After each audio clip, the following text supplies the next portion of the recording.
I'm James, and this is Producing Fun, a podcast about making games from a product perspective.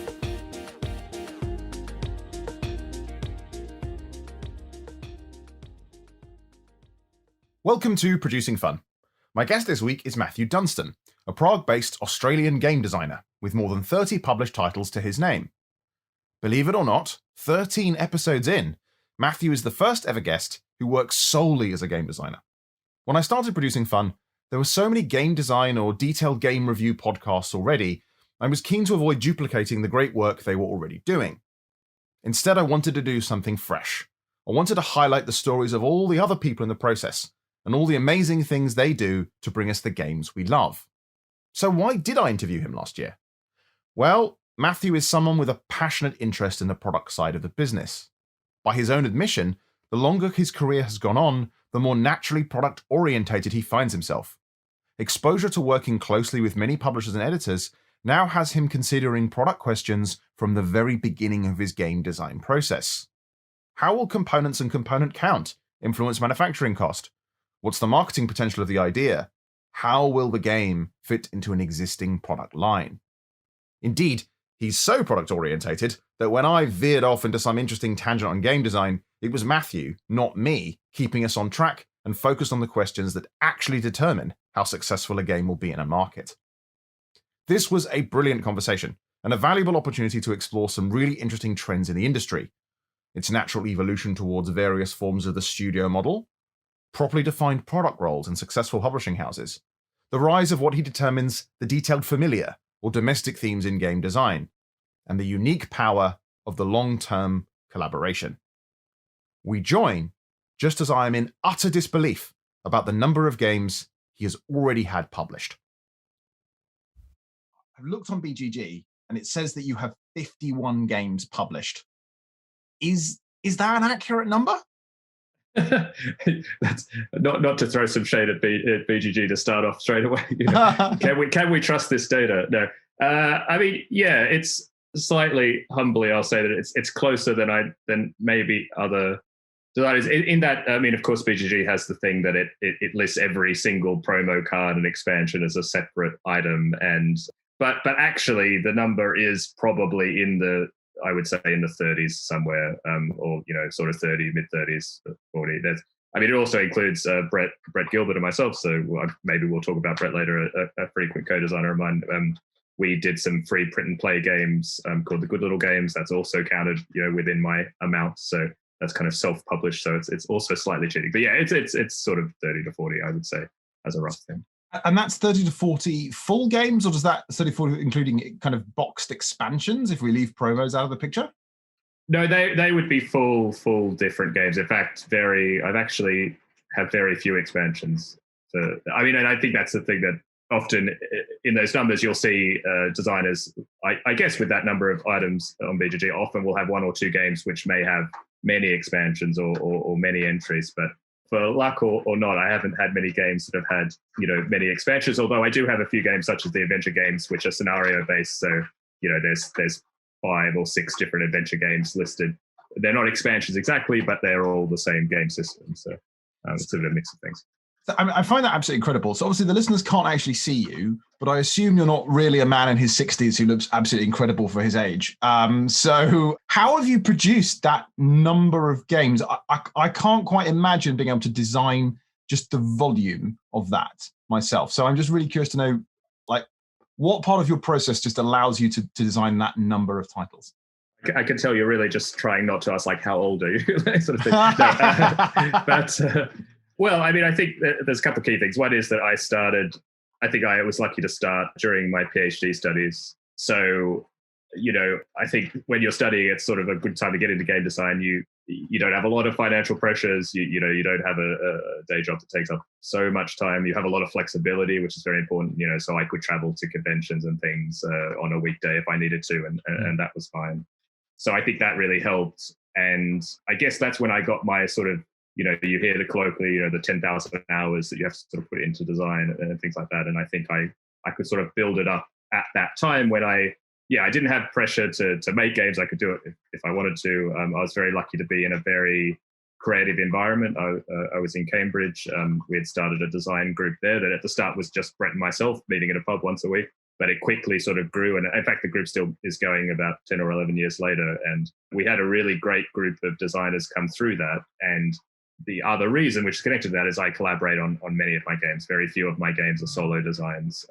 Many of them are designed with at least one other person. So that helps the output, so to speak. I'd say one of my strengths probably is something like project management in a way, which I think is maybe not something that all game designers, I think on a publisher side or a distributor or someone in business, I think it's incredibly important, to have those project management skills. But, from my PhD, it's a very similar way of having to work. In a PhD, you're trying to balance, and in academia in general, you're balancing lots of different projects, and they're all at different stages, and you have to plan your time around that. And your day might consist of 3 or 4 different tasks across 3 or 4 different projects. And I think that just made me pretty well predisposed to working on lots of games at the same time and being able to sort of keep pushing them through. So maybe I'm a bit better at that than other people. That's why I've been able to publish so many games.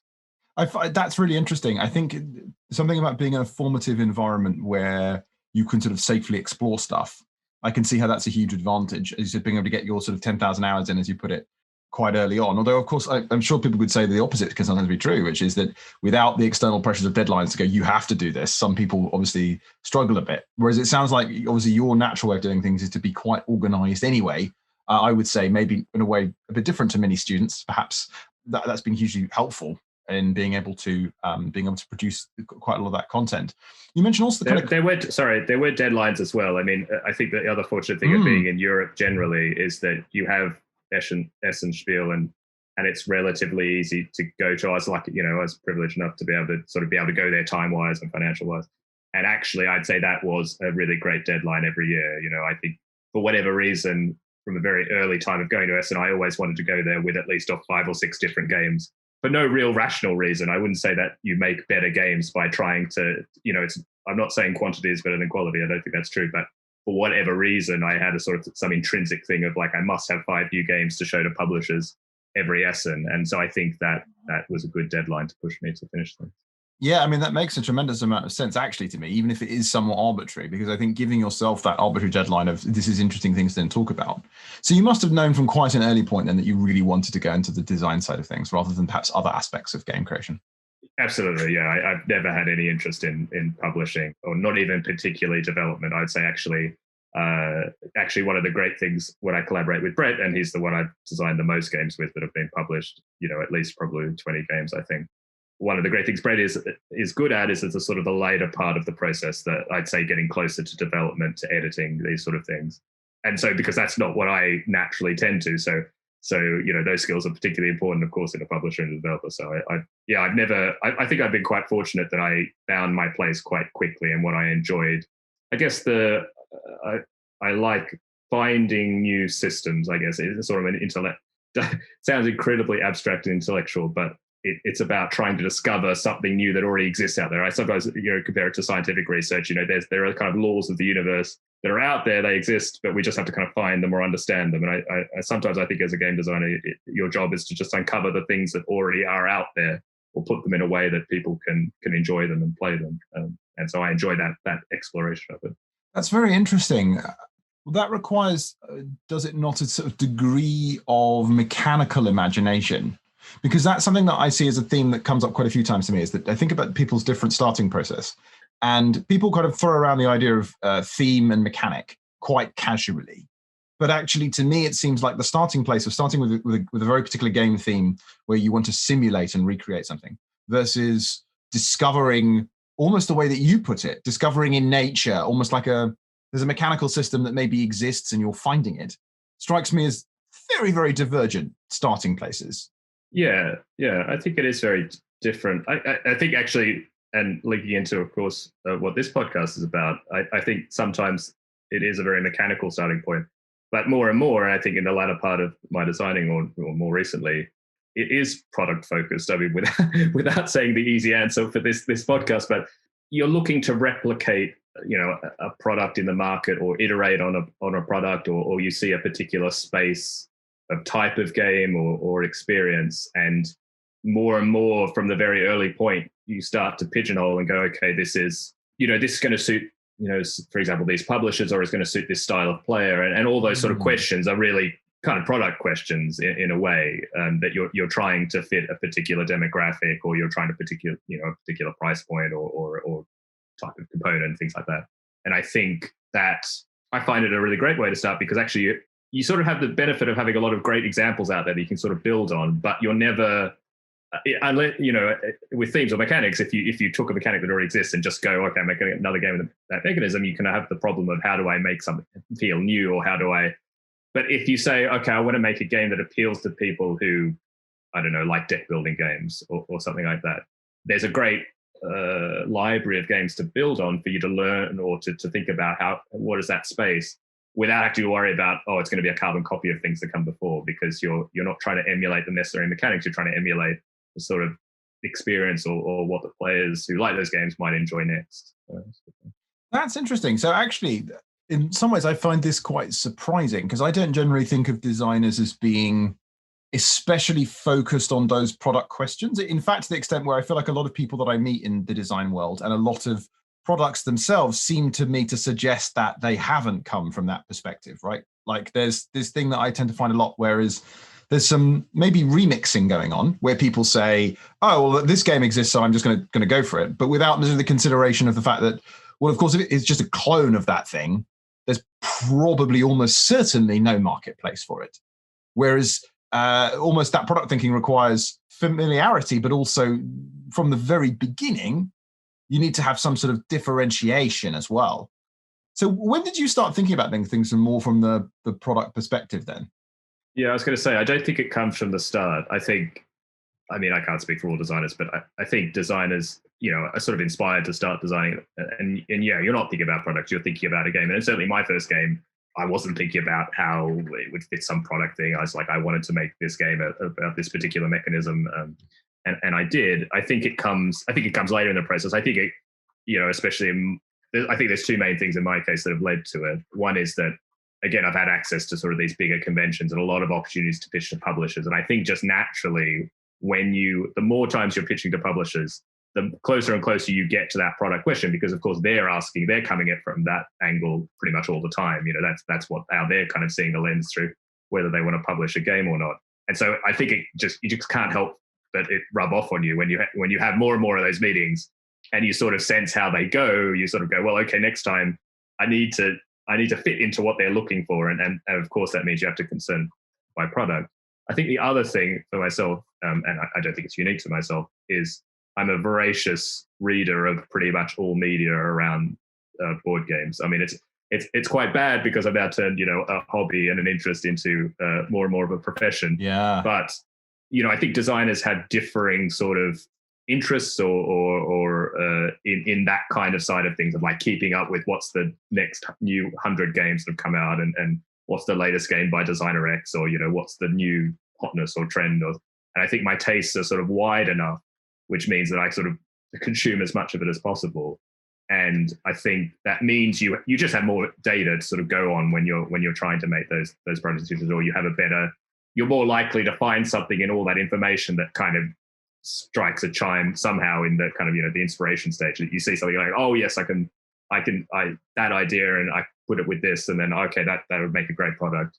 So I think those sort of come together. But I think if you looked at a sort of a histogram of board game designers and the number of designs, there's a lot more designers who have made one or two games than lots of games. I think, and it just means I guess that for whatever reason there are fewer designers who get to this point because they've just had as much meetings or games published. So I don't think it's particularly innate skill of mine. I think it's just, again, that if you're fortunate enough to be in a position where you can pursue this for as long as I can, and you can start thinking about it. And I think I've said it quite a bit, but I guess I should just make it really, really clear, is that I was in an academic career which gave me a lot of flexibility and freedom while having a lot of financial support to essentially put a lot of time and a lot of travel and a lot of work into making these games without me ever having to worry about could I put a roof over my head, or would I get fired for taking a day off. So it's an extremely privileged position to get this point. So I think, and there's many segments of the population who do not have these opportunities. So I think that just needs to be very clear. Yeah, that makes total sense. I think, as you said, it's an unusual career in the sense that you generally have quite a lot of control over your own time. It's quite normal to go away on places like conferences and that kind of thing, as you said, and you have that financial support where it's possible to follow this kind of thing more easily. Whereas some jobs, certainly, if you've got long hours, it's very challenging to take the time out to do these sort of things. I mean, one of the things that really struck me very much during this whole process is that I don't think I can quite imagine how I would have got Magnate done, at least to the standard it's done, without having taken some time during a deliberate career break where I just wasn't working for anyone else. Like there were periods where months would go by where I had nothing to do in my life other than various personal commitments and Magnate. There was no job to worry about. And I think like that is such an advantage, because I think without that, the volume of work of the design and all of the publishing was absolutely vast. So I think having something like that does make tremendous amount of sense.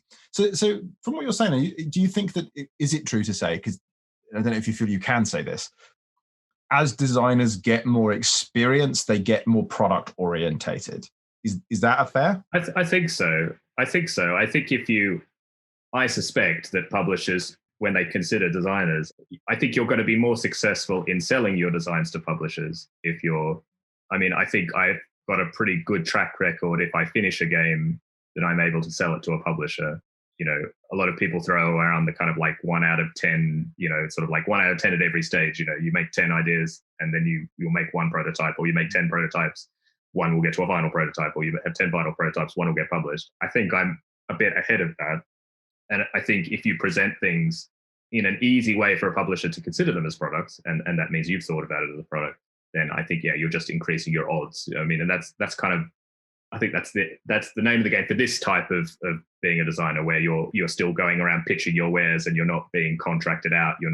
There's not enough certainty. So you're just trying to increase your chances of being lucky, I guess, if that makes sense. Yeah, that makes complete sense. I mean, certainly, dare I say, it is almost stunningly obvious from my perspective as a publisher, because I think now one of the things that I find so interesting and curious about this industry is precisely that, is that so many people are doing things in ways that are not very product orientated, and they still say things to me like, I hear things all the time like, "Oh, you don't worry about theme because the publisher will slap that on." Like that's the kind of phrase I still hear you talked about quite a bit, or I shouldn't be too worried about this side of it because it's the publisher's problem whether it's a final product.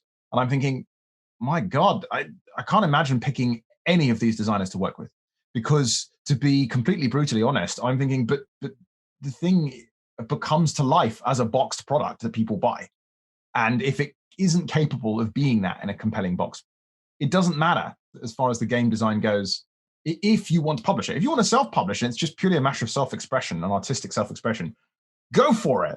Do what you like. That's awesome. It really doesn't matter. But if you want to get it made by someone and sold and theoretically make any money off it whatsoever, even if it's just a £100 royalty check once every decade, it does strike me as kind of, sometimes I'm going to be completely honest here, maybe I'm a bit tough, but kind of mad that people don't even think about it from that perspective. And yet, the reason I guess I seem a bit surprised, it's kind of worth talking about this, is because it does seem to be quite uncommon, because people think I'm just this cog in the wheel at the beginning of the process that's about maybe a kind of design vision, rather than thinking about the rest of it. I should say at this point that because I'm sure there might be some playtesters who I work with who will listen to this. As much as I do try and think about this, that doesn't mean that I think there are many aspects of product, and I think it's important to work out which ones that you need to work out, or at least present a coherent vision for, and which ones publishers will naturally themselves kind of bring to the table. Because, for example, I know for me, theme is, I guess I don't really talk about theme. I think I think about a setting or a group of themes, or even just a feeling that I know fits the game, and it could be one of X, one of these 5 themes, or I might in fact even in a prototype present it actually in a very generic way. But that's, I think, with the knowledge of the publisher I'm seeing, may publish games again with similarly generic themes, but in this case it's not a theme-led product. I would argue like nobody's buying that game because of the theme. They're just looking for something that actually in some ways actually comfortable or known enough and in some ways very similar to previous games, even from the same publisher, because that's a little signal to them that's like, okay, this game is for you. It looks a bit like this other game. I think you don't have to get everything right, design. I think you got to choose which parts of that product you're going to focus on, which ones you're really going to sell it on, and that doesn't mean that there are going to be other things which you still say to the publisher, look, there's some openness here, there's some flexibility, there's some this is where I kind of can see it happening, and it could be like this, but you don't want to forget as a designer, you still have a lot to. I mean, the publisher has so much to offer, or developer has so much to offer to the product. You don't want to be inflexible or rigid. So there's obviously a balance there as well. Oh, makes total sense. I guess what it sounds like is it's more like, and I think this is what the part that makes sense to me is have you considered the question of theming? I mean, certainly the exact opposite problem of a designer who has decided in advance what printer you're going to use and exactly what who's going to be doing the sculpting for the miniatures or things like that would be an equal size problem, because inevitably as a publisher you have to make all sorts of compromise decisions all the time, and actually your vision for it might be quite different to the designer's very specifics.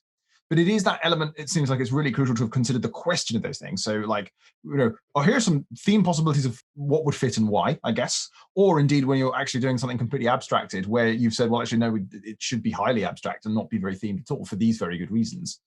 So I think that's really great then. So let's zero in on that a little bit, because I think this is going to be so useful for all the designers out there who are looking to pitch things, is because it seems that increasingly your very considerable experience, my limited experience of this, is how important nailing these product elements are in terms of like the level that you need to go to as a designer, and the levels where you maybe really don't need to be involved, like manufacturing, for example. So maybe if we drill into those, because you said, I think you said something so true there when you said product. This is a broad term, because the thing I'm finding all the time in conversations with people is that the definition even of this is really different. So for some people, the definition is literally physical box. So they think about it purely in terms of things like the cover art, maybe, and then the packaging and some of the physical components.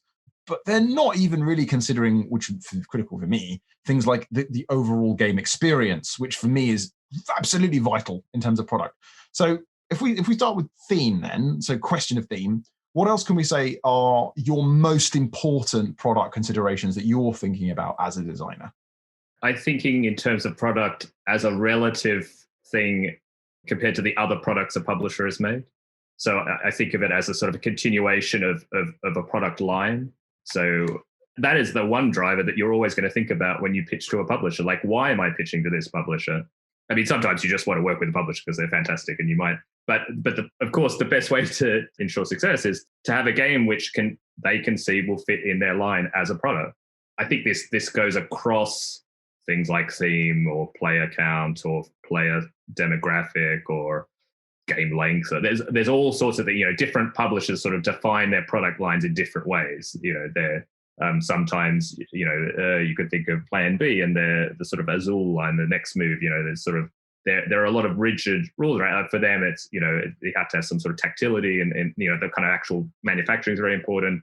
I would say the kind of the level of the game is very important in terms of the kind of the rules overhead. It has to be very brief, and the fact that actually it is very abstract. I think your point about it is sort of almost purposefully abstract. So that for them is very important for the product line. But you could then swing over to say Lookout or Kosmos. They're 2-player lines. Well, they're driven, I would say, primarily by the player count. That they have such a diverse range of themes. Yes, they do have to fit a certain kind of price point and box size, but even within that, there's a lot of variation. But the thing is driving is really like this is this very specific audience, and your product has to fit in that product line. So I think you have to understand, if I'm pitching to this publisher, how can I make the case that my game fits in with what they're doing, and how can they connect it to their other games? Because of course a publisher, I mean, you're a publisher, I'm not. So yeah, I mean they're trying to build an audience who can sort of go like, oh, I loved game X that this publisher just did. Oh, I'm definitely going to buy the next one. You don't want to disappoint them when they buy that next game, if possible, and that's the whole point of product lines. So you have to think about how you're going to satisfy the next people in line, I guess. Yeah, I mean, that makes a tremendous amount of sense. I think it's really interesting you say how they define them differently, because I think that's very true. It isn't just the case that there's a kind of uniform structure for how to even think about your products consistently, because those are really good examples. Another one that occurred to me was something like Level 99 games. Their games are quite different, but again, they all have this more thematic kind of video game tie-in kind of vibe. Like it's a certain feeling, thematic feeling that they all have in common, which I think is a kind of another good example.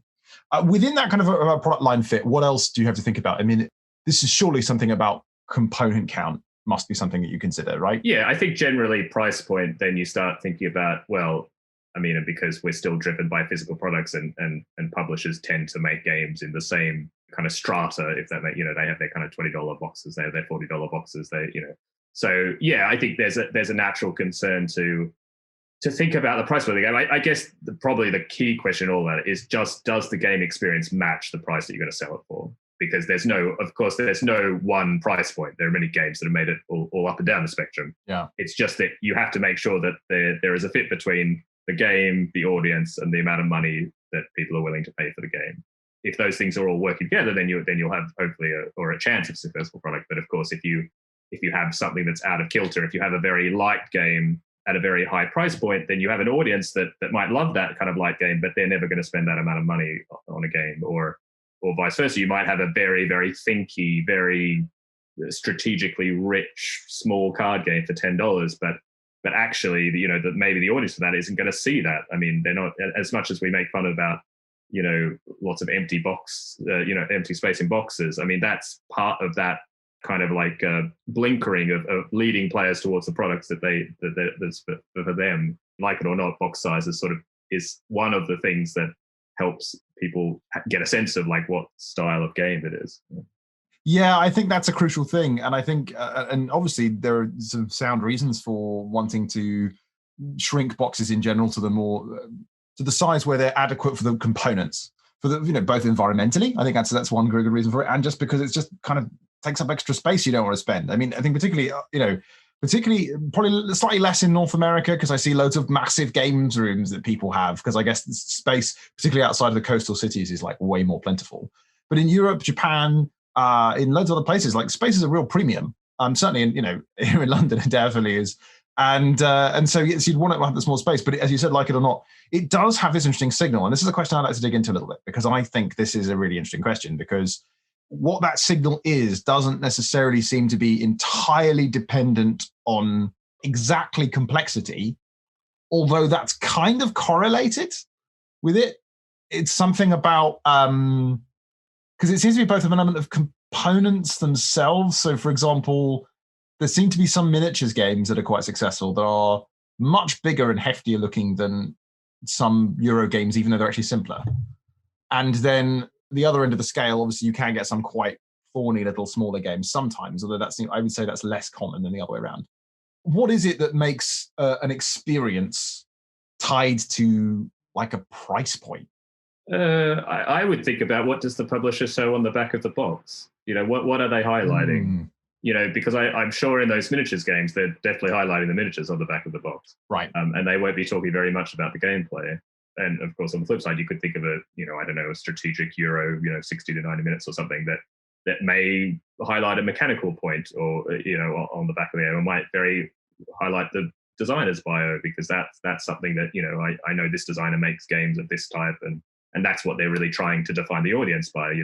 Stefan Feld is maybe a really good example of you could basically put his name on a box and nothing else, and you would get exactly the right audience for the game, pretty much. So that, of course, that has nothing to do with box size or art or theme or components. So it's like, what is the kind of, I think the driving, or the selective part of product is going to be different for different audiences. I think the one I'm actually more interested in is the more sort of lighter casual audience for games, because I think there is more variance there in the types of games that they might enjoy, usually because members of that audience have just played fewer games. So they're actually, I think, more willing to take a chance on new things, or be surprised, or play something sort of outside of what you might think a casual, inexperienced gamer would play. And I think there's a lot of, I actually think that's the big audience where there's a lot of growth, there's a lot of opportunity, because, there are just more, I would say there are more people in that category than there are in the kind of entrenched, Euro gamers or miniatures gamers. So it's, that is more fascinating, because it's kind of a bit more unknowable. There's less of a certainty of saying like, oh yeah, I need to put X on the back of the box, or I need to have this type of theme, and that will reach the thing. And you see it, I think, because of course, if companies could do it, they would win the Spiel des Jahres every year or something. Yeah. But they can't. Yeah. It's very difficult to do that. But I think that's why, for me, it's actually quite fascinating to see that. And how do you signal to those audiences that this thing that you don't really know and maybe isn't exactly like what you've had before, it's still going to be for you. You're still going to enjoy this. That's a really fascinating question, because I think I'm completely with you. Like, it seems to be that's entirely where the growth is, because the growth of this is not going to come from a small number of hobbyists who already own massive numbers of games. It's all going to come, and it is coming from people who are a bit more casual, because that for me, and that's wonderful, because the reason why this renaissance is going on is because more people are discovering that modern board games are great. No surprise, the most successful ones aren't heavy Euro games. They are considerably lighter. I think it's an interesting point about the idea that there's also, almost interestingly, this is almost a more interesting space, in the sense that as you said, people have less clear taste. It's not like, no, what I like is heavy economic Euros, something that's really specific, kind of banded idea. They haven't got like a specific taste yet, in the way that a kind of connoisseur kind of begins to know what their taste is. That it's broader. How do you personally go about trying to approach that? Like, if you're trying to solve that problem and trying to come up with games that more fit in that kind of casual gamer, I think gateway is not quite the right word, but it's kind of in that ballpark. How do you go about doing that? There's a couple of different ways. One is emulation, I would say. So sometimes I'll look at a game that I think is really successful in that space, and I'll try and sort of understand what is it that people are enjoying in that game, and then I would try and make a game that maybe hews a little bit closer to that, in that it's not, I suppose it's sitting in that space where maybe the signals are much more clearer. Like, you can put it in a similar size box, you can have similar kinds of components, similar themes, and it's easier for a person who maybe only owns that game to go like, oh yeah, I can see how this one fit. Oh yeah, I'll give this a try, and they won't be sort of surprised by that. I think the other way is taking inspiration from outside of the board game space. And I mean, of course, a great example is Micro Macro, that won the Spiel des Jahres, and the Crew, I would say, because things like trick taking isn't really thought of in the hobby. I mean, there are a lot of people who love trick taking games, don't get me wrong, but it's not. It's considered a little in a kind of a slightly different sphere, I guess, from the hobby game industry. So I actually like, some of my success, especially in recently developing more sort of narrative games, have often come from the digital space. So I've played digital games, or there've been certain sort of aspects of digital games that casual audiences as well might be very familiar with, because they might be more into digital games, or for whatever reason things have been advertised better in the digital space. It's a bigger market. They might have heard of it, and so they might be more open to that kind of thing if you give them the pitch through the digital world. Like, I for the adventure games, we always say it's like the old point and click PC adventure games, and that is a point of resonance for a lot of people, even if they don't play board games, or they wouldn't consider it, but they're interested and want to try it out. So you can think of it like that, to come in sort of a different sort of touch point. I guess the other thing that we're seeing a lot of rise of is theme, especially themes which are sort of, I would say it's the kind of detailed familiar. I don't really know I'd love to come up with a good term for it, but basically it's kind of the wingspan effect, I would say, which is, I think there are a lot of very realistic themes that are familiar to people, firstly, so that they can kind of connect with them in their real life, but also that they don't necessarily know a lot about, or that there's enough curiosity or detail in that topic that they can kind of explore, and they can feel like that they can. And of course, Wingspan does it in a particular way. There's a lot of detail, but I sort of look at games like, I don't know, Calico, or like Patchwork, possibly. Patchwork, yeah. They're kind of worlds which, if you sort of talk to people about the theme, yeah, we all know what cross stitches or knitting or cooking or whatever. But not so many people are would be considered themselves experts, but they're very open to sort of like being in that kind of space, and in fact might be quite interested to kind of have a kind of introduction to that, or to kind of explore it in some way through a game. Or maybe not making myself so clear, but no, it's yeah. Sorry, I was just going to say. Oh yeah, I was just going to say. No, I think I know exactly what you mean. It strikes me that quite a lot of these themes in particular maybe are, in some senses, a detailed familiar. I think that's getting in that grasping at what that is. I know what you mean. A lot of them are quite domestic in some sense as well. They're about things that are very common in ordinary life. When historically, when we think about so much about board games, they tend to be quite fantastical. So on the Euro side, tend to be somewhat historical, I would say, mostly a lot about settings in the past, whether it be about knights, whether it be about the Renaissance, has always seemed to be internally popular about being merchants in the Renaissance. And then on the more kind of was once called Ameritrash. I feel like that term has faded now for pretty good reasons. Kind of games tend to be like science fiction-y or fantasy battles. And a lot of this stuff, like something like Wingspan is such a perfect example of something which is actually hugely popular. I remember reading probably about 10 years ago that bird watching was the #1 hobby in Britain, something like that. So actually hugely widespread, really super familiar, like compared to people who are like massive nerds for a particular science fiction franchise, probably much bigger actually as an audience. That you can then bring a game theme to you that strangely we don't think about, which is weird because they're actually things that are hugely popular and familiar to people. And suddenly that's starting to connect with people in a rather new way. So yeah, that detailed familiar, I like that. I think there's something in there as an understanding. They want some fidelity there. It's also, I guess when I think about it, it's not just a coat of paint.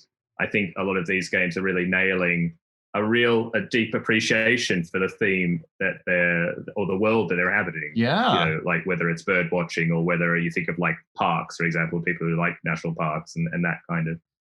There's a lot of work that goes in from the publisher side or from the designer side or both to really express that theme in a meaningful way that, you know, resonates with the desired audience. And you can't do that by just slapping a coat of paint over something, you know, even if you have the most, you know. Another one I sort of think about is Dream House or Dream Home from Rebel. You know, I think they absolutely nail this kind of, you know, almost aspirational part of moving somewhere, or, you know, the kind of you know, cartoon-esque thing, and they match that with how it's a very aspirational way of building a house. You know, it's fairly easy. You know, I get to put the things together that I want, and there's a lot of character there. But it's all those little details, all those little touches that come together to give that experience, to give that, you know, mise en scene or whatever sort of feeling. Yeah, it is a little bit like mise en scène, isn't it? Like, I think that's also a kind of good term. I just want to think about film quite a bit because that was a huge interest of mine. At one point, I wanted to be a film director. So film comparisons, that sort of thing, I think make a lot of sense. The kind of mise en scène, I guess, as you said, it's just like it's the construction that gives the effect. So this is really interesting to hear you talk about that level of interest in how the theme and product will hang together. Because to do that, to even be thinking in those terms, even if you're definitely dictating to the publisher, but you're kind of coming to them with, this is how I see this can go down, is quite extensively deep in terms of thinking about particularly how theme comes to life. Because I'm with you there. This element seems really critical, is that the idea of, you know, painting it on is never going to yield the same results as something, as you said, in these detailed familiar games, where actually you're capturing something about the feel of the experience. So the home one, I think, seems like a particularly strong example of all the ones that you've said, of like, I'm creating something, there's an aesthetic quality to it, like I get to arrange things like I would in real life. And I get to have that experience of a rather ritzy, maybe nice kind of like rather deluxe environment that maybe I wouldn't be able to quite build for myself personally in my own home could be for all sorts of reasons. But I can create it there, which is, yeah, it's very intriguing as a kind of approach. So you would say you're increasingly trying to think to that level when you're designing something. Well, yeah, I think, I see it as that's where the, in the really concretely capitalist way of thinking, that's where the trend is, I would say. Like, I think people who play games have now been shown that this is possible. There are examples of games which can do such a great service to something that, and I think you're exactly right, that it's both familiar and also aspirational in some way, that you feel like it's sort of possible. And so because you have those examples, then you kind of, it ups the bar for what you have to be able to deliver, or rather, you know, you can certainly, and I'd say you can definitely get games, you might be able to get a game published, but it's not going to do very well, because if it's not firing on all these cylinders, because we're just like, I would say in just the overall quality of art or components, the kind of the bar has shifted in the last 5 or 10 years or whatever. So even if you're able to make something, even if you're able to publish it, that the consumers are expecting something different. They're expecting more, and I think they're expecting more as well in the experience. And I think maybe it also generally just speaks to something in the zeitgeist, I guess, in terms of like, I guess, comfort or the need for the. I think your point about it being domestic and us looking to something closer to ourselves that makes us comfortable or at ease because we sort of don't have control. I mean, now this is just off into pop psychology, I guess, but I think that games have not spoken to that feeling very often. They haven't been thought of as meditative, for example. And now we have, A Gentle Rain from Kevin Wilson, for example, and which is basically described as a meditation, the playing of the game is meditation. I think we're going to see more and more thinking in this way that, as you said, is going to bring new people into playing board games. I think it's fascinating. I think it's important to speculate on these things anyway, because I think even as you say, it's very difficult. I mean, come on, this is the sort of thing that's basically impossible to prove. Yeah. But nonetheless, I think is worth considering if you're serious about thinking about where games are going. So I think this is really fascinating. The next thing I'd like to talk about is a little bit about your relationship with publishers then, and obviously where you can give me practical examples. I think that's really cool. Let's say you've got a game, you've already considered a lot of this kind of thing up front, and you've pitched something and someone has, the publisher has said, it's great, I really love this, I want to sign you. Practically speaking, once that process has begun, as a designer, what tends to be your involvement now in the process? Are you mostly done at this point, or are you quite in there with the publisher, and how specifically you kind of workshopping things with them to get it to the final hurdle? It really, really depends on the publisher. I think I realize that there's more of a responsibility on my side to try and be as involved as possible, in that I have, I'm not sure if responsibility, but if I want a game to succeed, I can't just sit back and sort of, it's not about not trusting a publisher, but it's about applying, an extra set of eyes at every point in order to maximize the thing we're going to make together. So the more I can devote to that process, there's a chance that I will be able to contribute. Now, it really does depend on how the publisher works there, and it's basic things like communication and even things like timelines. Even language barriers can be different. If you're working with publishers who aren't native English speakers, unfortunately, I'm a very lazy native English speaker who doesn't speak any foreign languages, which is on me, because obviously the publishers I work with are at least bilingual, many times. So, I try to be as involved as I can, and I think I again realized that I can't blame anyone but myself if I'm not trying to do that.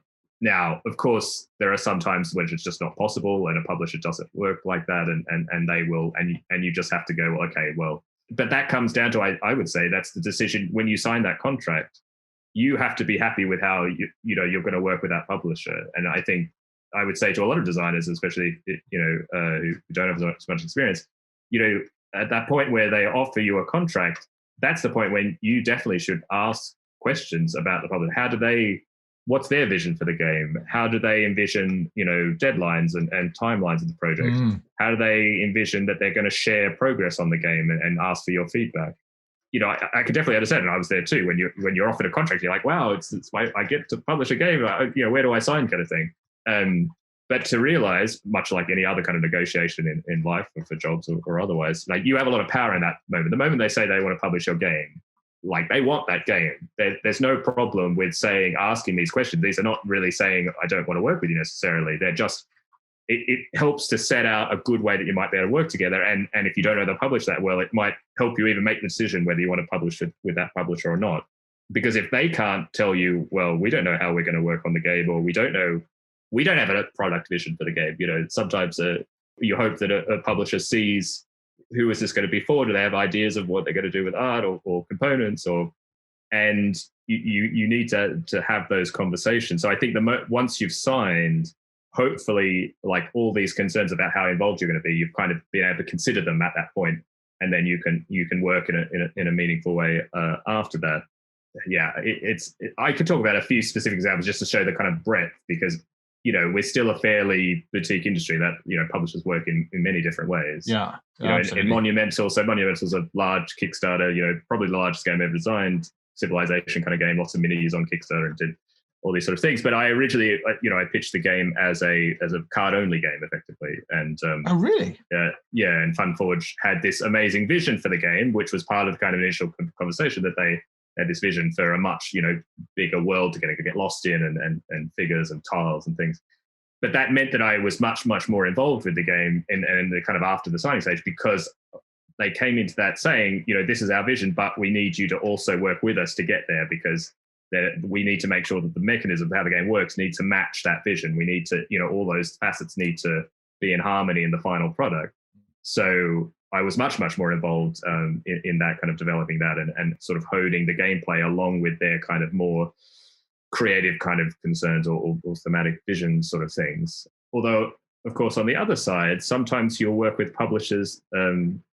Sorry, not on the other side. Another example is that, I've been really lucky to work with a few very established publishers such as Days of Wonder and Space Cowboys, both, and in those companies, very well-established editors and product managers. And one thing I'll point to is in Space Cowboys. So those, especially outside the French-speaking world, I don't think it's as widely known, but these are the founders of Asmodee, effectively. These are the folks that set up Asmodee, 20, 30 years ago as a very small publisher. And once Asmodee became what it is, they set up their own kind of like thing to make the games they want to make. But actually, each of the folks there has a real talent for something. And actually, when you make a game with them, you very quickly, they're very open to collaboration, very open to feedback. But actually, you get such a benefit from their expertise, and I especially say of one person called Philip Murray, who I don't think is very well known outside of the French-speaking world, but he is one of the the main people at Space Cowboys, was Asmodee before, and he's a product manager. His talent is product. In terms of managing costs, managing artists, thinking about components, thinking about UX. That is he has a talent for that, and it's been honed over many decades.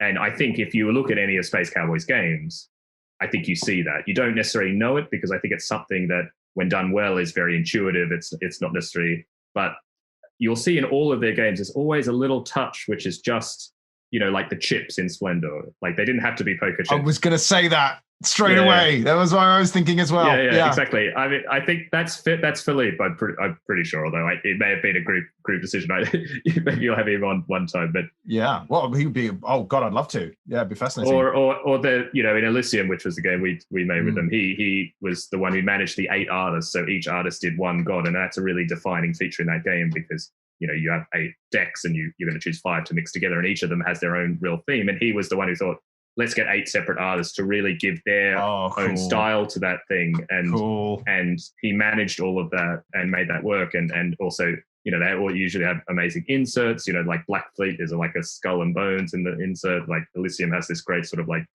Greek temple. So I guess the point about working with publishers is that sometimes you just benefit. I mean, you sort of luck out as a designer, that it's not that you take a backseat, but it's that you're really, really fortunate to work with people who have, and it doesn't have to only be the people who've had decades of experience. There are also some very, publishers who haven't been around for very long. I think of people like Keymaster, for example, who did Parks. I'd very, very much like to make a game with them, because I think they also understand product very well. And you can see that sometimes from the background of the company's Big Potato Games. I think it's a really nice example as well. As I understand, they came from, not from really the game space. I think maybe more from the events or advertising kind of space into games. And again, I think you can see it, how they conceive a product. So I'd say to designers, like, look for the best way to do it is for you also to be involved, but to partner up with people who have complementary skill sets and who have a knack for that kind of thing, if possible. Yeah, well, I guess that's something, and it's something which you can see. I mean, as you said, like it is by its nature, often it's subtle. Like, it's not something that's like a single obvious thing, but it's something that comes across in the final product design. Out of interest, at Space Cowboys, is his job product manager? Is that his title, or is it something else? Yes. I mean, I think it may now be something even more senior than that, because he is effectively one of the, I don't know, he might be head of studio now, but that is sort of. But within Asmodee, he would have been a product manager. Of course, even the word product manager is a bit tricky, because sometimes that can really mean something close to, say, project manager. Because if you think of products as games and each project is a game, then you can also kind of be a project manager. So, like, within that job, there's lots of different things. But his skill, I think, is the actual creation of the product and the things that go into that. But also good at the kind of organizational stuff as well. That's interestingly, that's not a thing unique to games, I think, is a confusion, because that's very much the case in software, which is where I came from. My background is obviously being a product manager in software. And the difference between project and product managers there isn't always clear, because some product managers are not really given much in the way of true autonomy to decide the vision of the product, and therefore they're really just project managers. And most product managers have to do some project management. It's very rare that you get to be the visionary and you aren't also doing quite a lot of project management as well. That's you really lucked out if you're that person, but that's very rare that companies have those roles. So that's super cool, because that's the first time I've heard of any other company doing that. That's exactly what I would do if we got to a point, hopefully, maybe in the future, where we're scaled enough that we need more than me to do that. Then a product manager is exactly the kind of person I would have, because I just think considering it from that perspective, that's a way of partly making sure that's the case by framing the role like that. Yeah, the other one that comes to mind is Funko Games and Prospero Hall, because I think if you want to think about delineating clear roles, I mean, I think they are a fantastic model for that in terms of product managers and designers and illustrators and testers. They everyone has roles within that company, and they all work together on a project. So yeah, also probably be great for you should get one of them on. I would love to. I think this is something I'd really love to do. Maybe introduce some people who have, particularly the role of product manager already in a publishing company would be absolutely brilliant person to bring on. I mean, it's something that, I generally don't hear of the title used very much. So I think that's really cool. On that note, in terms of how things fit together, this is a really good point to talk about, I think, your collaboration and how you work with other designers, because obviously we've talked a lot about, we've used words like vision, we've talked about a lot of you personally involved in things, but I can always the fascinating thing of when you're working with other people and you've published pretty much every one of these titles with at least one other collaborator, it's very easy to talk about vision when it's like a single visionary having thoughts about how everything should fit together. But if you're designing something even quite early on with someone else, they're not just coming on later as a developer to tweak a few things at the end of the process. How does that work in terms of having a coherent vision and hammering that out together? And I'm really curious to know about how your regular collaborations work. Yeah, I think at the basis of all of them is some sort of underlying sort of trust or understanding that you kind of are on the same page, almost like irrespective of the project or irrespective of the game. I think you tend to make more games with a few people than one game with lots and lots and lots of people, because there is something about, like a friendship or any sort of partnership, you fall into a trust with each other that even in a very early point of the project where maybe one, that always at the start of the project, it's going to be more in one person's head than the other. It's just, I don't believe that ideas can be simultaneously worked on, especially at the very early stage. I always think when you have there has to be one person who will make the first prototype. At least that's my viewpoint. And of course, at that point, it is purely in one person's head. And of course, the other person can kind of say, oh, yeah, it's what I'm thinking. But actually, until it really exists and you kind of play it, they might not even know what it is, or you might not even be thinking about the same thing. You might think you know what you're thinking about. But like when you have a good working relationship, there's sort of a trust that even if I don't really understand it at the start, I know we're going to build it towards something that we're both happy with. And there's even a sort of an internal kind of pitching process in that, one side will kind of pitch to the other and say like, oh, this whatever idea, does it sort of sound like something you might be interested in working on? Is it the kind of, and you're kind of sounding each other out that is this something that fits? And I think, once you get past that first point, you have a kind of a working prototype, then it's, I think, to be honest, it's just so much more about the relationship than it is about the game, ultimately. Like the fact that I've published games with people speaks more to them as co-designers, as people to work with, than about the game itself. Because that ultimately, I think, is what determines whether a game gets finished or not. You can have a fantastic idea that you're both working on, but if you can't figure out a way to kind of work together in a productive way or find, there's not one way, but if you can't find a way, then, you're not going to finish a game. So I think you're sort of teasing out from each other. What do you bring to the process? How do you bounce off each other so that you're always bouncing towards the finish line rather than bouncing back towards the start or something? And there are people that I try to work with who I, kind of friends in real life or acquaintances. I get along very well with them.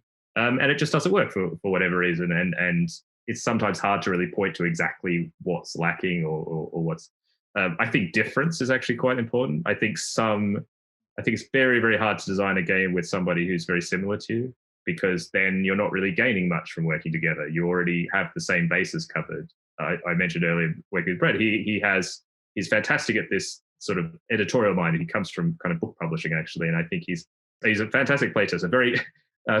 There was a thing that went around in the Cambridge group that has your game been playtested by Brett yet? Because he's very can be very blunt in his feedback, but it's all brilliant. Right, but yeah. But he has a very sort of questioning mind, and he'll question even like the most basic assumptions of a game, like why are you doing it that way? And of course, that's incredibly valuable to improve upon a game, and I know I can rely on that when I'm working with him.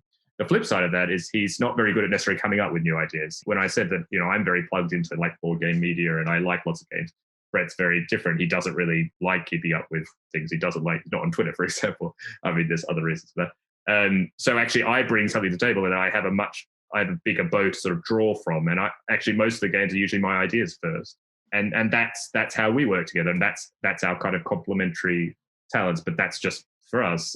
Another example is with Dave Neal, who I've made some narrative games with. We've just had these Echoes games published by Ravensburger that have just come out, which are audio mystery games.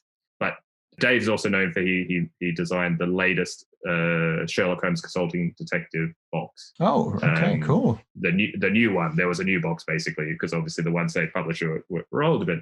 And so he's a writer, really. I mean, he also is a game designer, but his strength is narrative and constructing narrative.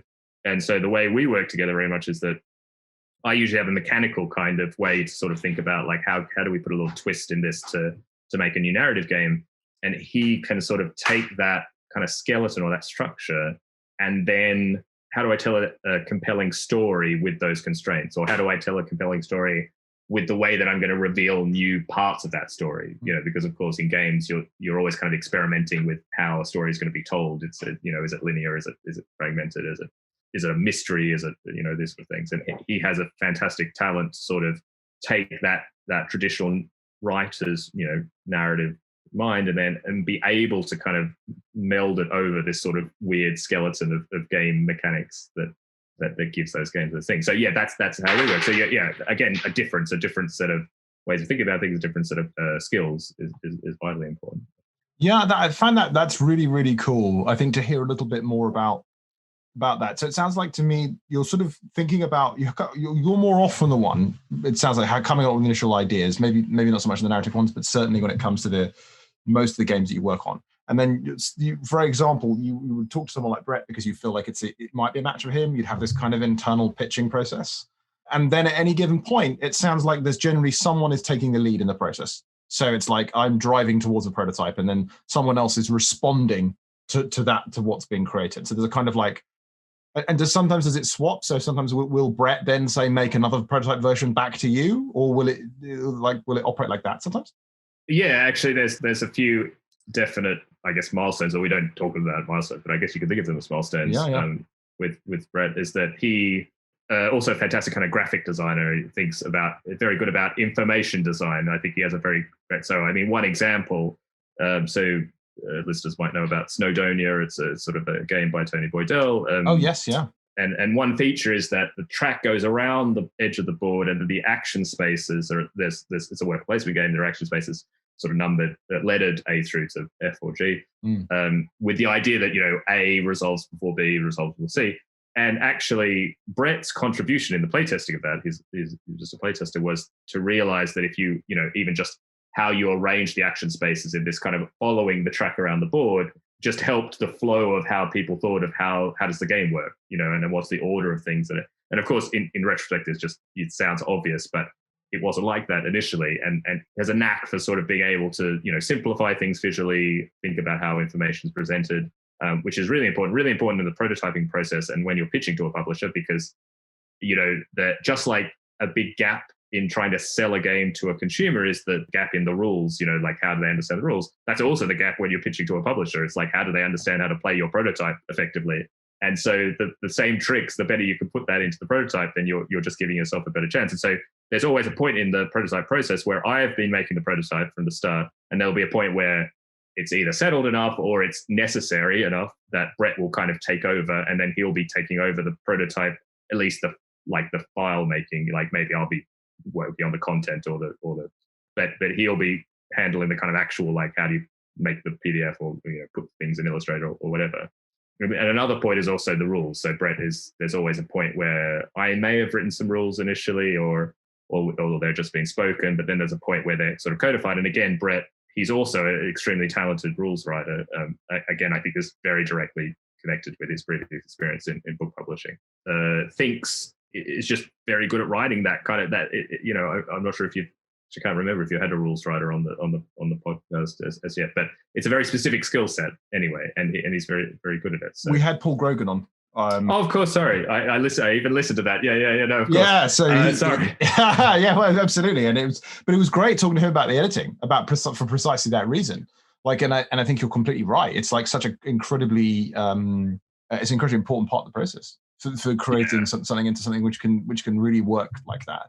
So that's fascinating because it's almost like the role that Brett takes is almost more like what it sounds like anyways. It's almost like a mega developer in some ways. He's sort of like, he's so involved in a way that some developers often aren't. They're more looking at a more narrow slice of it. Like he's thinking more broadly about the whole thing, about UX, about rules, about like everything. But as you said, it's like, it's more of that part of the process where he's responding and enhancing and clarifying and all of those things that take it from your initial concept into something that becomes and your initial design and mechanical ideas and breathing it full life into it. That's really cool. It almost sounds a little bit like the way that you work together is a little bit more like a game studio in some ways. When I spoke to Sophie and James from MediaCat Games, it was really interesting. One of the things I wanted to talk about was how much the industry seems to almost be evolving that direction. Because if you are a publisher, I know I'd be thinking, it's very simple for me. If a designer comes to me and they've thought about all of this stuff already, and they've really thought about it, and you've got, it's like a collaboration, for example, between yourself and Brett, where together you've taken it that it's mechanically satisfying, it's a great game experience, it's well laid out from a UX point of view, the rules make sense, it's tight, it has all those things. So much easier for me because I'm instantly thinking, great, half my job is done. The rest of it now becomes more about finance and marketing and production design when it comes to the just art execution rather than that side of it. And the more that I know that the project, I can be more sure that this project is going to be a winner because I get to see it complete before I start it, the better. So do you think this kind of more studio approach is going to become more the norm? I don't know.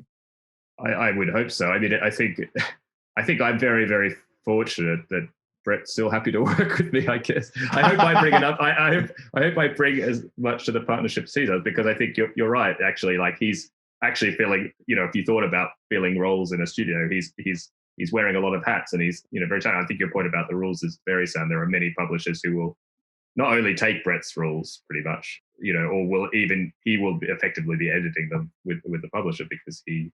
I think the other thing, that we shouldn't forget is still, we're both still involved in the actual game and the gameplay, and a lot of it is convincing Brett that he enjoys the game, or that it's because it's not.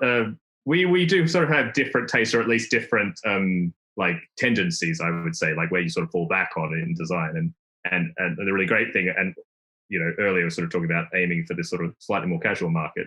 Great thing about designing with Brett is that he'll tell you like this is just too complicated, or why do I care about this, or you can't just much like Eurogamers, you can just sort of go like, oh, here are these goals, like yes, you should care about them because they give you points, obviously.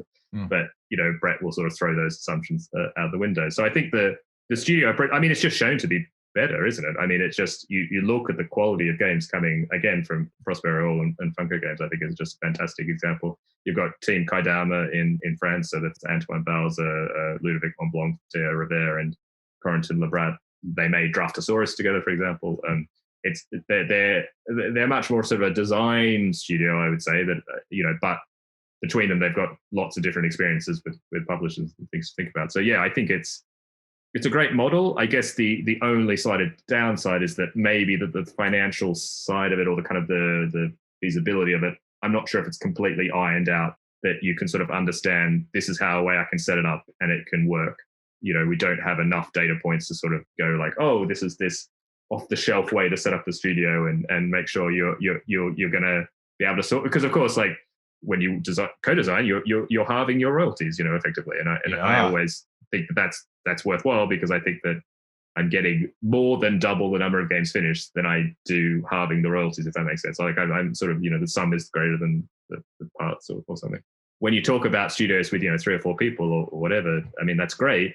But I guess maybe the professionalism in the industry or things about how things are paid or those kind of structures haven't quite evolved to support that, I think. or at least from my kind of very limited view, because I obviously don't see it from the kind of publisher financial point. So that's a really interesting point, because it does strike me that the vast majority of these different studios also work very differently. So, like, for example, your collaboration with Brett is really interesting. It's very different for how Sophie and James work, even though they both fit in that kind of broad studio universe in terms of a way of operating. They're very different models. So even just that is obviously far from settled. So in any sense of what the best way, and probably it's one of those things that probably never will. It will be a little bit different because people are different. So they're going to have different ways of working. I think in the knowledge industry, particularly, that is likely to continue being the case, because actually there's like basically no cost to lack of standardization between those different ways of working. It's just about finding the way that works for you. I mean, I think it's really interesting. I think about, so for all the games that I'm working on at the moment are, as is often the case with startup publishers, all developed have a very strong element of myself and Jaya in them. So we, at the moment, this second one that I'm working at the moment is going to be the first time we have anyone else really involved in the process to any great degree at the design stage. And actually the next two after that, if all goes to plan, will be back to just Jaya and myself really driving almost all of that development. So we're also a bit like a studio model as well. It's just that we're also the publisher at the same time and doing all of those pieces. So I think it's really fascinating. The halving royalties thing, I do wonder about how this will fall out sustainably. I suspect the answer is, brutally, that it will be either a fewer number of games or a smaller number of more high-selling games, with the royalties divided effectively by being bigger chunks, by each being a chunk, but of a bigger pie. Because I think that marketing is going to become more and more important in terms of marketing spend to make games successful. Because I think, anyway, there's no way that the market could remain the shape that it is at the moment, where there's still like a very large number of moderately well-selling games, whereas I think it's going to go more long tail, in the sense it's going to be more classic and internet distribution, where you have a fairly small number of very, very successful games and a very large number of games that are not commercially successful at all. And that's kind of how it already is, as I understand it, but I think it's going to get more pronounced, because I don't think it would be sustainable any other way. And then I would guess the successful studios would be sustainable in that model, precisely because a pretty big pie, even divided 4 or 5 ways, is pretty good compared to being one designer and you have 100% of something close to nothing, which is not good. And I can see completely why, as you said, for you personally, it completely makes sense to say, well, I'm getting so many games made, and you are getting an enormous number of games made, and some of those are being really, really successful, means that it totally makes sense to divide it up between more than one person.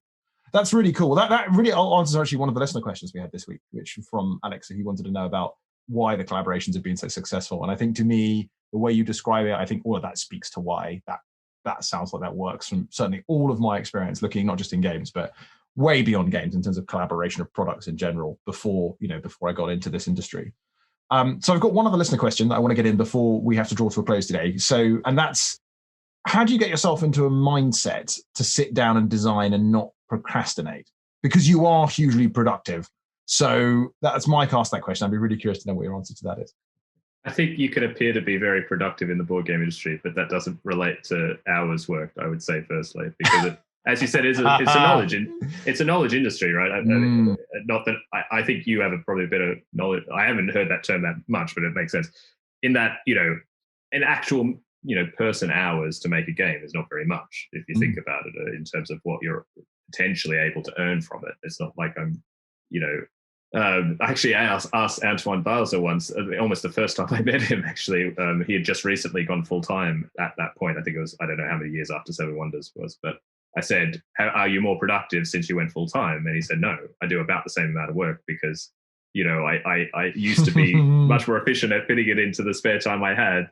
And now that I have all this time, I just procrastinate a bit more. And in terms of, I think deadlines definitely help in terms of, but I think this question is probably aimed a lot more at the kind of early part of game design, because I think it's a little bit easier when you have a game that's kind of on the go to kind of keep going with it. There's lots of, like you've got to play test it another time, or you're going to pitch it, or you've got to make the rules. There's lots of little kind of tick boxy things that can help you give that sense of forward progress or momentum.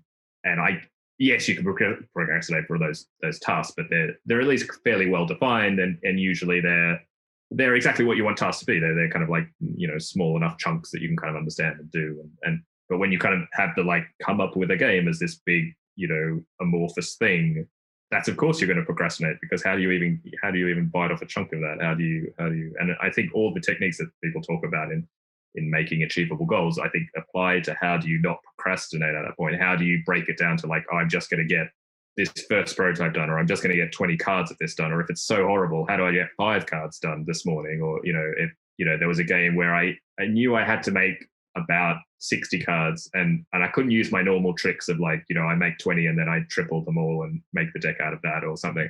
I knew they had to be different, and I knew I needed to take the time, even at the start, to try and, because the game experience kind of hinge on these cards being different. So I literally had to force myself once every morning. I'd just do 5 cards, because I hated it, and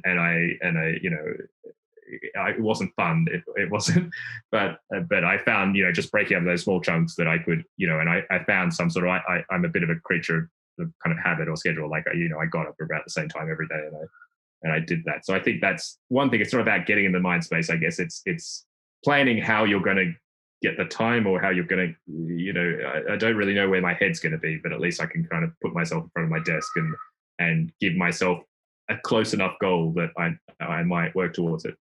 It just doesn't happen. And I think I'd actually say the flip side to this point is to just be a bit easier on yourself.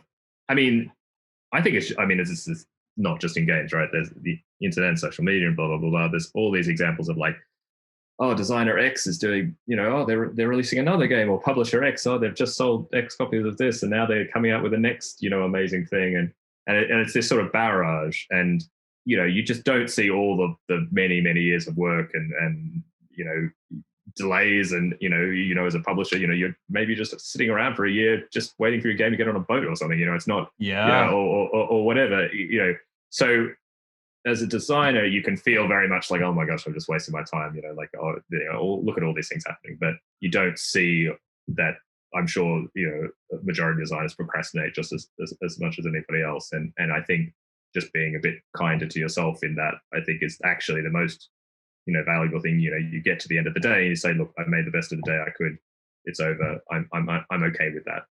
I think my thinking would be is if you're able to sort of be able to do that, I think game designing, however it's going to fit into your life, is a more sustainable thing, because you can sort of live with it regardless of whether you finish a game or not. You kind of find that the enjoyable part, and accept that procrastination and time wasting is part of it. And I don't think anyone who really comes up with a new game when they're attentively writing a rule set or doing this sort of heavy analytical task, or sweating at their table trying to do something, it just comes from so many random other places that you don't need to work 100% of the time, to get there. So that a bit of a ramble, I guess, but hopefully. No, I think it makes a lot of sense. I actually think that time to be open, not doing something specific, is so important, because, as you said, like, I think it's the procrastination is along for the ride to some extent. I remember reading a really interesting article by a guy called Tim Harford,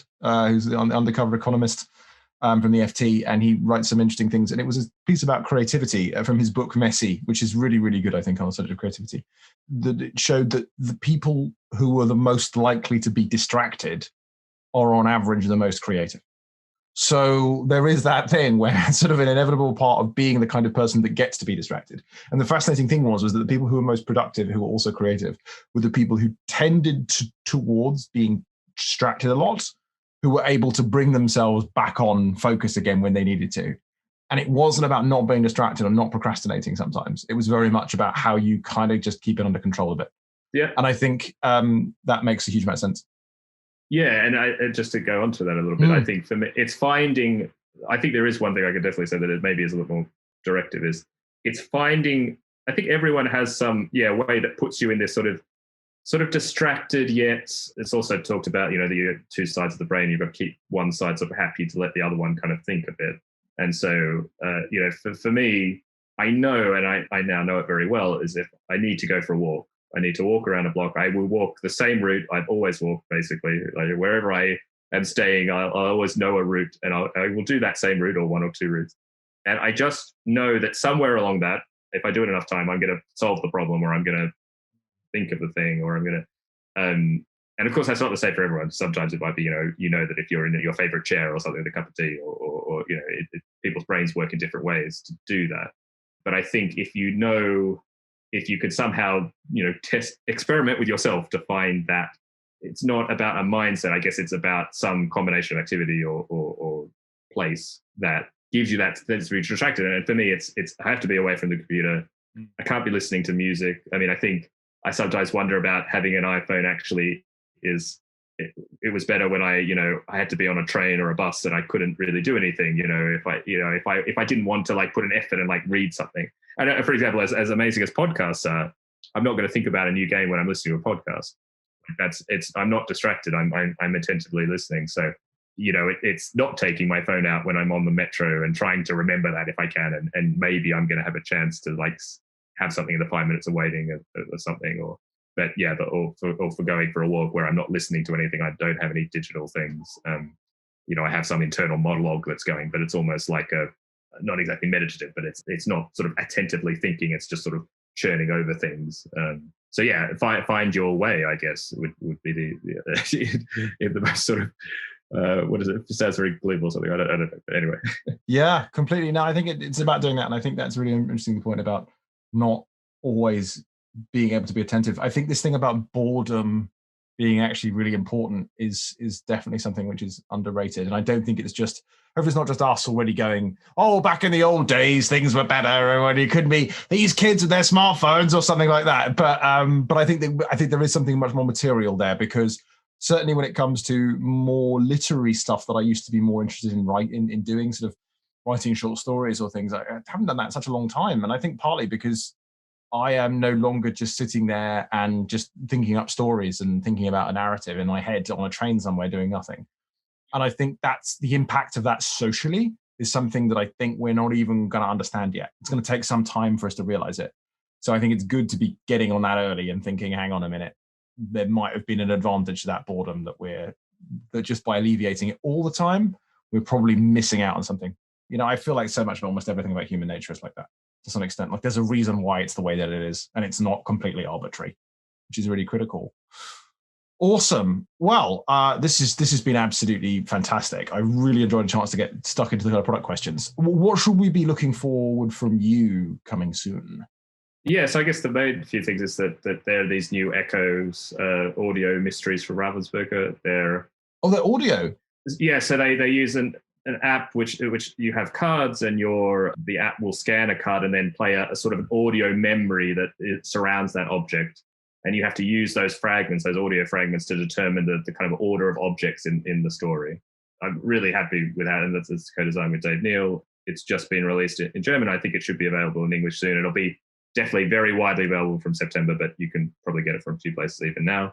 And I guess the only second thing is I have a Kickstarter for a game called The Gardens. It's actually kind of weirdly personal. We're talking about sort of specific themes. I think this is a really great example. It's because it's with Grail Games. They're an Australian publisher. I'm Australian as well, but maybe people don't know that. But this is both a place, we're both from Sydney originally, and it's a place, the Sydney Botanic Gardens, that we both know well. And they've taken a game that we pitched as a sort of a stately Victorian garden game, Brett and I, and have really strongly given it a sense of place and a sense of history, and lots of beautiful, wonderful details we've developed a little bit more with them.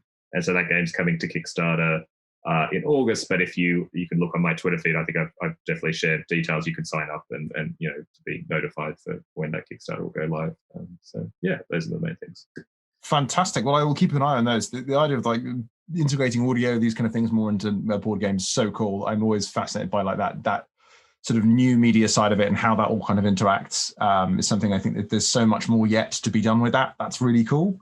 And yes, thanks again so much for joining me. It was brilliant to dive into that, and hopefully people particularly will find it really interesting from a perspective of, as designers, what to be thinking about, I think, when they're approaching publishers who are looking ultimately to make products. So that's really great. Thank you so much again. Thank you, James. Pleasure.